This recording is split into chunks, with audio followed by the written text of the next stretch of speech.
Un, ja sanāk nokāpt nost un ripot, viņš nobloķējās, tad kas nenotiek. Nu jā, vēl no uzkāpšanas, kur viņā tad kāda ķīmija lejās? Kas viņā te? Ķīmija, kādā šī mašīna ir ar to, kad ir uztaisīta tāda, teiksim tā, basic versija.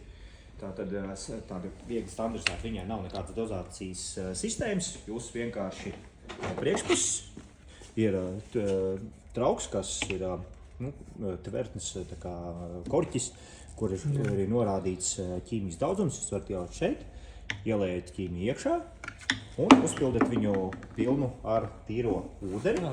Nu, baigi ērti, te no priekšas liela uzpildīte jau garām neaizliesi. Jā, protams.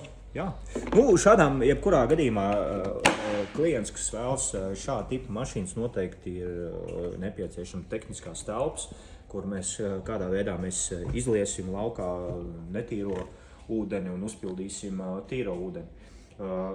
Ko ar šito mašīnu varam atzīmēt, tas lielākais pluss ir, ka viņai īsti nekā nav lieka. Viņa ļoti vienkārši, intuitīvi, saprotam. Kerhers arī cenšas iezīmēt tādas nianses, respektīvi lietošanas nianses ar to, ka viss, kas ir dzeltenā krāsā, ir atzīmēts, tas ir kaut kādas indikācijas, tāds man norāda ātrumu, cik es ātri varu... Cik jūtīgs būs gāzes pedālis? Cik ātri viņš tīrīs ar kādu ātrumu, jā.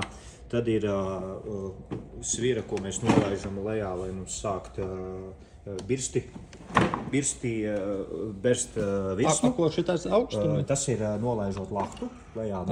Aizmugurē, jā, redzu. Un automātiski sensors, ja mēs nolaižam lejā, sensors pados signālu, lai ieslēdzās vakuma sūknis, un viņš mums to visu sūc augšā.